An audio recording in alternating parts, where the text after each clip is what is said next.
In a warehouse in Belgium sit rows and rows of Leopard tanks. Not the Leopard 2 model donated by Western governments to Ukraine. This is an older model, the Leopard 1. Freddy Veslez wants to sell them, but does not like to be called an arms dealer. He is adamant, stressing to Reuters that he is the CEO of 2 defence companies that deal in a broad range of activities, such as making sensors for spacecraft. But buying and selling weapons is part of his business too. Yes, we bought this approximately 8 years ago in the market.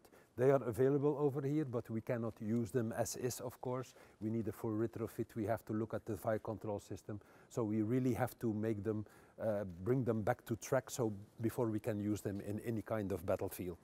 It's these tanks that have brought him into the spotlight, as he is engaged in a public battle with the Belgian government over the possibility of sending them to Ukraine. While Ukraine's allies have pledged to send tanks to help Ukraine repel Russia's invasion, Belgium has not joined the group, for one reason above all. It doesn't have any tanks left. It sold the last 50 it had to Veslez's company more than 5 years ago. And Belgian Defence Minister Ludovine Didonde is reluctant to buy them back. These tanks were sold for a price of 10,000 to 15,000 euros each, as they were no longer working. Nothing prevents us from buying them back, but they are not operational. And we're not going to buy them back at unreasonable prices either.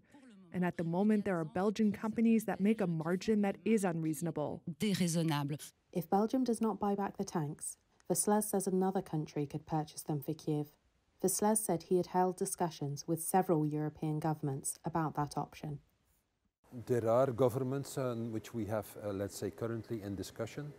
I just got recently a call from the Ukraine government. So, there's a lot of interest, but that's because the German government gave export licenses, and until today that was not the case.